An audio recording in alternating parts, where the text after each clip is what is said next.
morning. How you doing? All right. I have a quote for you at the start of this one. So get ready. Let's start quoting. Woohoo.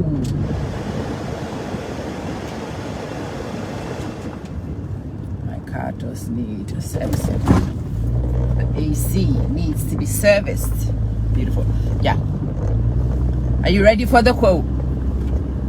Should I take it? Yeah. Winners define themselves by what they made happen. Losers define themselves by what happened to them.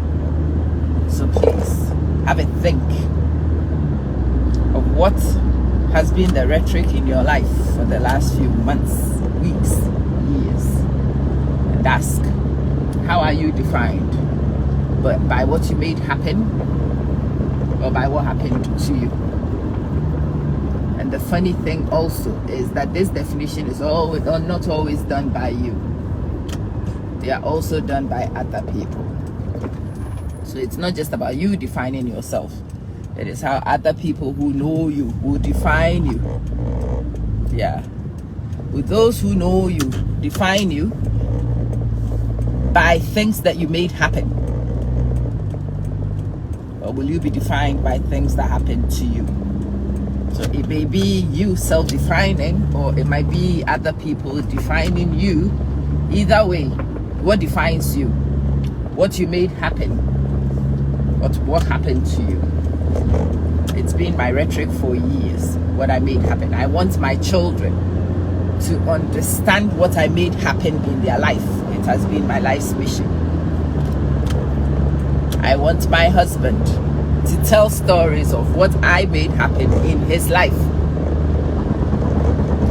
I want my husband's family members to be witnesses to what I have made happen in his life. Yeah, he has his own story to tell, and he will have his own priorities to push. As soon as he starts making these videos, what your husband did for you, I've told you many times. As for me, I am not into taking people's glory. But this video is also about me. Yeah, I tell my own stories. No, the fact that I have a husband and he deserves to have a story told doesn't mean my story doesn't get told. No, we tell my stories. I am the one who came on this Facebook, in my community especially, to come demonstrate that clean content that was worthy of respect could grow. And a lot of people come here and tell me all the time, you know, we went into content creation because of you. We saw that you were creating at least a gap for yourself and it inspired. I'm like, yeah, look what I made happen. Yeah, I want to be defined by that. I define myself by those of you who come to me and tell me that you watched the video of mine and you transformed your life some way, somehow, with some of the principles that I was busy preaching. Yes, I define myself by that. And a lot of you define me by that, and that pleases me no end. It does. Money Ama Academy and the courses that I teach here, and the impact that those courses have, I define myself by that, and I'm defined by it. The kind of schools that I put my children through, I've had that conversation at least 3 or 4 times with people this week. I've made some decisions and some changes, and I was talking through with some friends, and they're like, oh my God. I'm like, well, listen, I am the one who takes a job in Abu Dhabi whilst I live in LA, and I drive for 2.5 hours to get to work, and then drive back 2.5 hours to get back home daily for months, for a whole year.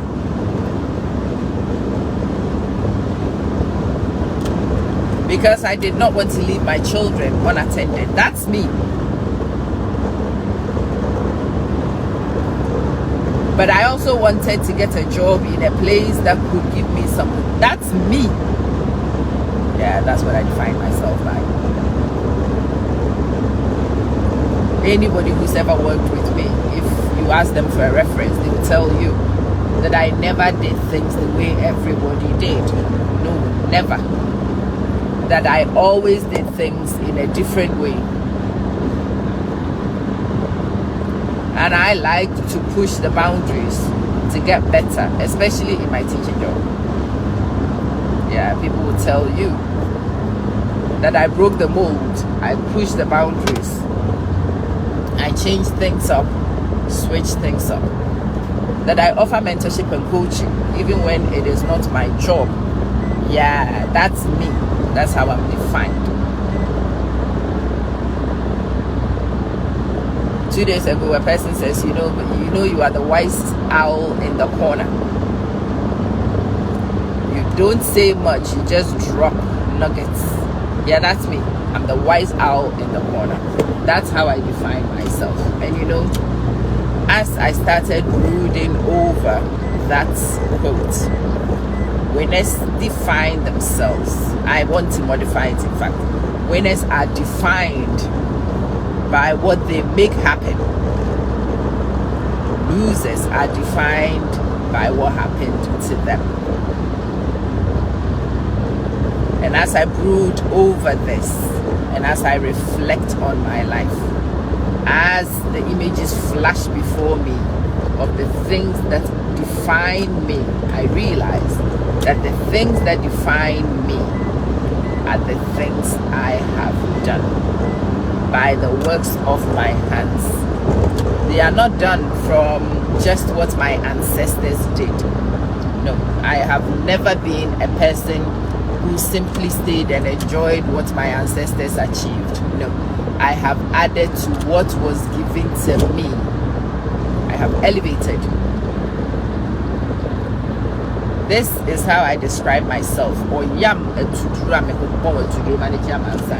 am the essence grinder. I reek of whatever I grind. And anybody in contact with me reeks of it as a result.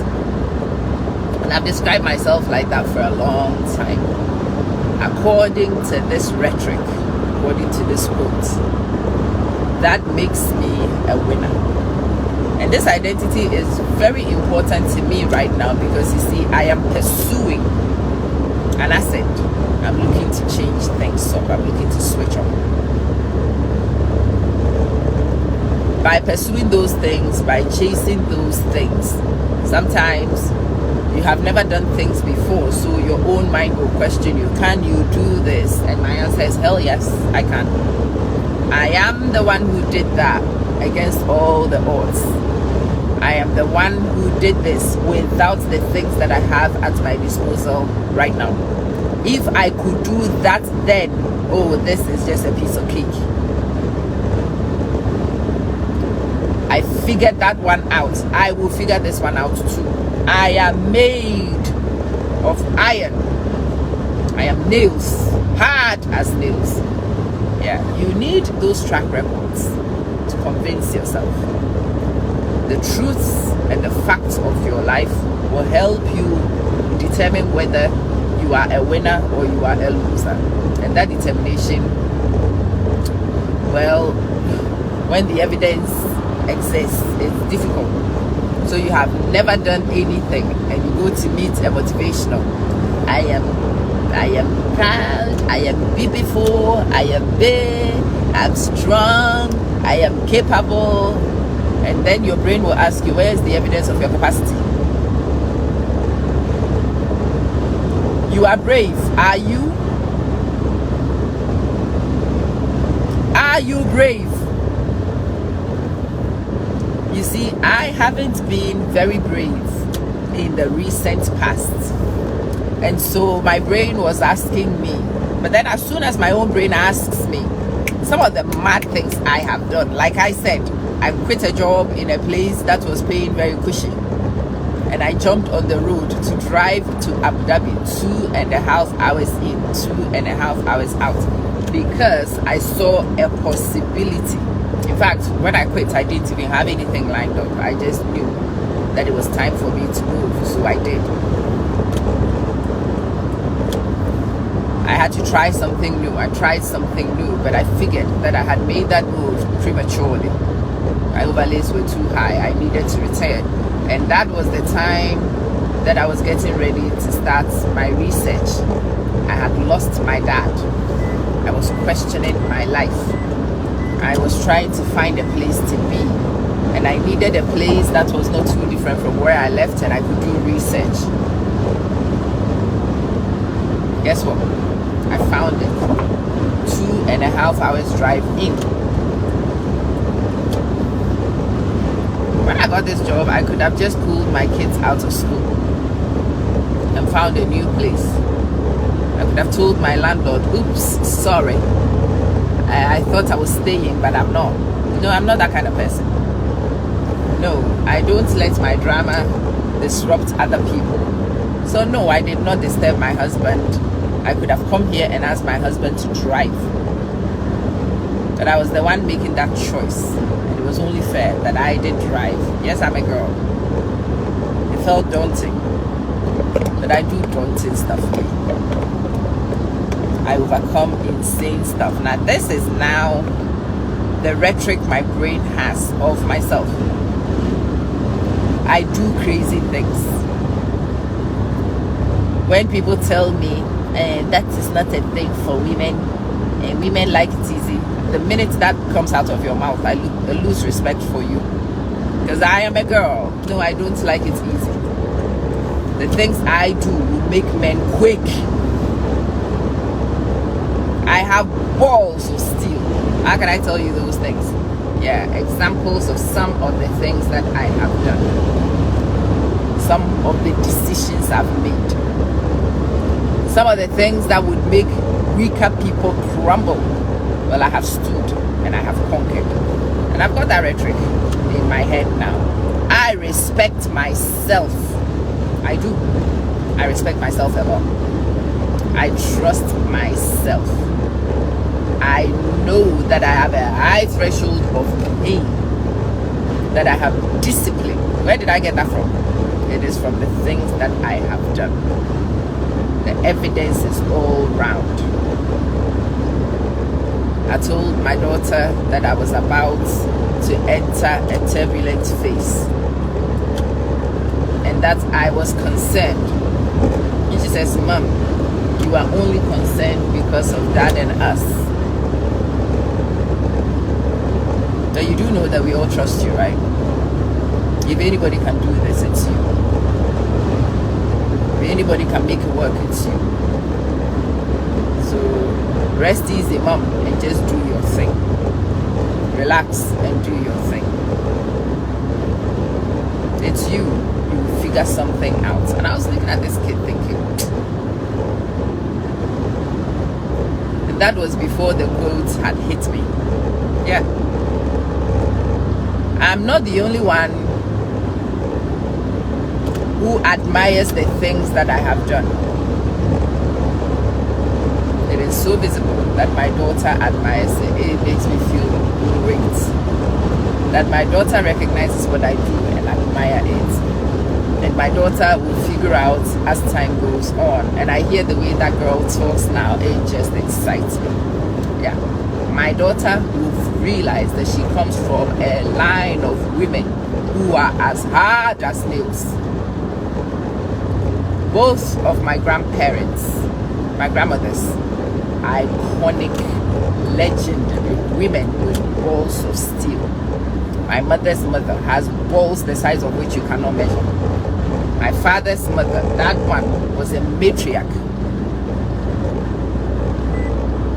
And so in the early days, you will borrow some of those identities and tell you that you've got their genes. You descended from them. If they could do it in their farms and in their corners. My mother's mother especially, without a profession, without a qualification, without an endowment, make decisions that will make people quick. My grandmother decided her marriage had ended. There was nothing she could do. her husband had decided that he was returning to the coast where he was from. And I do not know whether she knew this guy was married when they decided to settle and have 5 children, or she hoped that settling with her may make him stay. I do not know those. I never asked my grandmother. But he decided he was going back to the coast. When he made that decision, the coast was where better education was. They were from the hinterlands. And my grandmother knew that one of her disadvantages in life was the fact that she was uneducated. This guy from the coast had talked about his people from the coast. She had picked up that there was value in education. She didn't have it. You know what my grandmother did? My grandmother had 5 children with this guy. She had 5 children before she had the balls to go with this guy also. My grandmother had 10 children. My maternal grandmother, 10 children. But she had 5 children with this guy that could potentially go. And my grandmother packaged 4 of the elderly, 4 out of the 5, the first 4, packaged them, gave them to their father, and said, take them to your people, educate them, make sure that my grandmother knew that these children were not going to go live with their mother. That when children go to live with other people apart from their mother, they are not necessarily treated the best. But the opportunity there spoke to her. She was willing to pay the price, and she was willing to make her children pay the price. She sent them to the coast. If my grandmother could see, well, she did see my mother. My grandmother was so proud of my mom. My mom had taken her dream, and my mom had achieved it. My mom had been educated. My mom lectured. At the time when my grandmother passed, she hadn't even transitioned into becoming, or they had just transitioned to become a polytechnic. My mom lectured at a technical school. Then it became a polytechnic. She lectured there for years. I think my mom even lectured there towards the end of her tenure. It had been a university. So my mom had gone from the child of an illiterate to become the lecturer of a university. My mom, when she gave speeches, my grandmother did not understand a word of English.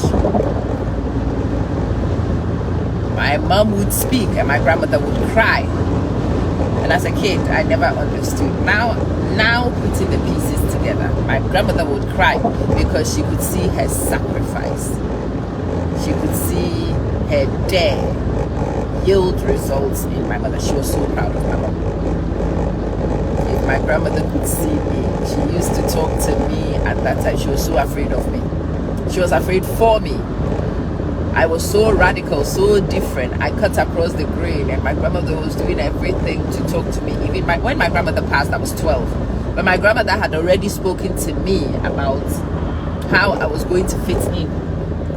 Who will marry me? How will I settle down to be calm enough to be somebody's wife?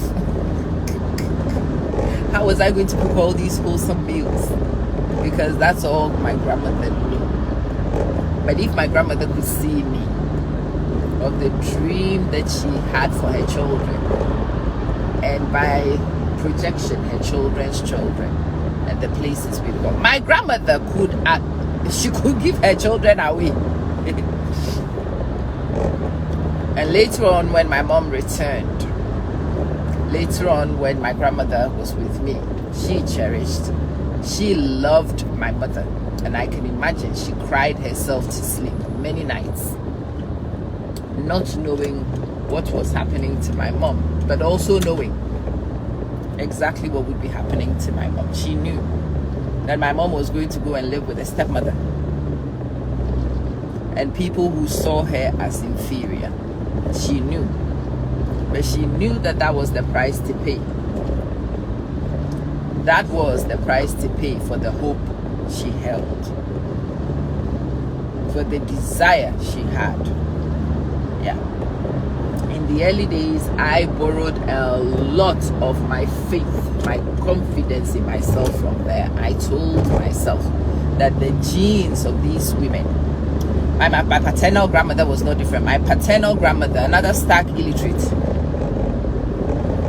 did not even know about exchange rates or the rest. They had a bit of cocoa, and they sold cocoa to Cadbury. So they figured that the money they got every 6 months from Cadbury could be given to their youngest son to go to the United Kingdom of Great Britain to go get an education. I know when my dad was leaving, he did not have a scholarship lined up. He was family sponsored. And these people, again, sent a 15-year-old, they sent a 15-year-old with no parental supervision, spoke in his ear, whispered in his ear, ingrained their message in his ear, and they said, go and don't come home until you have the highest accolades in education. They were sick and tired of being illiterate too. Go and change the destiny of our lineage. Don't come home until it's done, regardless of how hard it is. Don't come home. If the money doesn't arrive on time, don't come home. If your shoes need to be lined with newspapers, don't come home. And I'm telling you these things because they happened in my dad's life whilst he was in the kingdom as a little boy, living in some tin wardrobe room in Soho, trying to get to City and Guilds, pass his exams, move to the next level, get into Oxford and go study. But he did, and he did it. When he finished, he moved to Heidelberg in Germany. These are all quite prestigious institutions, but he did them just from the whisper of his parents in his ear. Imagine this young black boy who had arrived in England, incredibly clever, quite articulate. A lot of these European women had never seen anything like him before. If you've seen my son's physique is my dad's physique. Lean, tall, very black, good specimen of a black man. Yeah. Intelligent, capable, exciting. I'm sure he could have had his pick of the girls, but he had an assignment that his pick of the girls would not help him to achieve. So yeah, you will have to run from the girls sometimes. No, you could not go party in Soho every night. He lived in Soho. Do you understand what the lights and draws of Soho can be to a young boy who just arrived from the jungle? But no. So again, this is what I used to tell myself. These are my ancestors. This is what they would do. Well, you tell your stories and make your stories so strong that your children can borrow from them. My children do not know my grandparents, but they do know my parents. And you know who they know better? Me.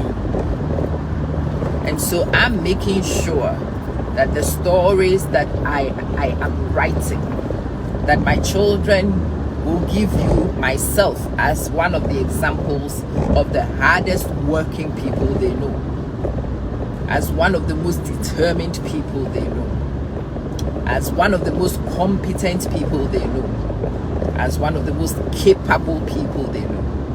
As I was telling somebody, oh, my mom, if mom says she's doing it, oh, she's locked in.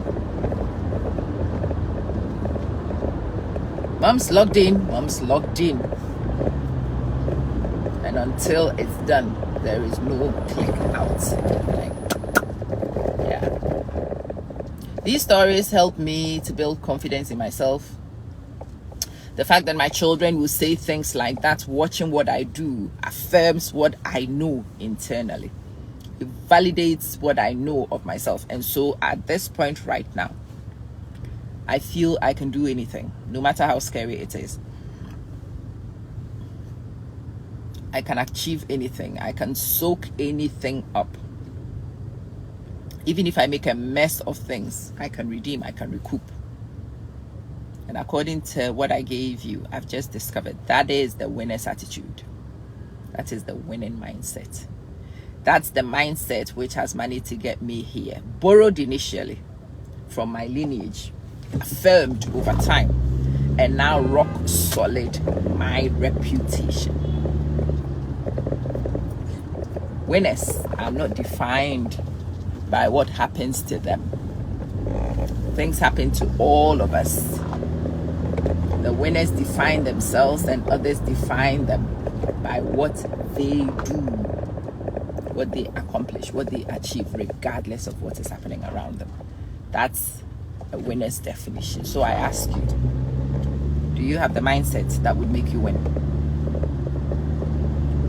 Will you identify yourself as a winner from the evidence that you generate? And will other people around you validate your identification of self as a winner? If that's the case, your identity will be so secure. You will be unshakable. And because you are unshakable, you will have the impetus to try, to go and do things. You have faith in yourself. We all have self-doubt. But you will learn to overcome your self-doubt by some of these things that you do know about yourself. I greet all of you this morning. I trust that my message has found you well. And as I always say, you chance onto these videos never by accident. There aren't many of you watching this morning. If you are one of those people who's happened to see this video, know that it was shown to you for a reason. It's either that you are identifying yourself as a winner, or you might be one of those unlucky ones who listen to this and you struggle to identify yourself as a winner. Well, there is hope. There is hope. It is not written in stone and left that way. Even if you don't have the stories of your lineage, you can be the person who starts the story. I've told you, both of my parents have been destiny changers. And they started from places that had nothing to do with where they wanted to go to, and I've seen my parents accomplish it. And I've taken what I have been given, and I am doing my very best. Those who ask me about the confidence I have in myself, well, I've just managed to articulate where it comes from. I have a track record. I have a proven track record of some crazy things I have done. I have achieved some great escapes. And so I know I can escape from any hole. Yeah. I have a firm belief in my capacities, and it helps me a lot in getting on this way. We want to ascend, and we must ascend with a winner's mindset. If you have it already, congratulations. Let's get on with using it. If you don't have it already, well, you know the formula for creating it. So what are you waiting for? What exactly are you waiting for? Come on then. Let's get started. As for me, having discovered my balls of steel, yeah, I am going to grind some stuff. In fact, I am in the business of powdering some stuff. There are some really scary things looking at me, and I'm looking at those scary things like you don't know me. Bring it on. Let's do this. I'm quaking, but I'm not retreating. Certainly not surrendering. Why? Because I have built this track record that gives me hope and faith that I will be able to achieve this one too. Yeah, we are about to add this insane one to my list of achievements, to my accolades. We are about to do it. It is inevitable that we do it. It is inevitable that we do it. We will do this too. I hope that you also come to that affirmative realization, and then come on, we'll move on to the next stage.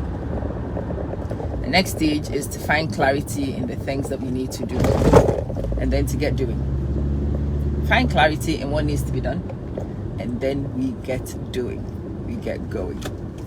All right. Salamu alaikum, as my host will say. May the peace of the Lord be with you. It's wonderful to have you. It is great that I get to share these with you in my own space. And I hope that this inspires some of you to create some of these spaces where you yourself will have your daily motivational. You would be able to self-coach, self-soothe. You will be able to tell yourself about yourself. I cannot tell you how I feel having just had this message with you.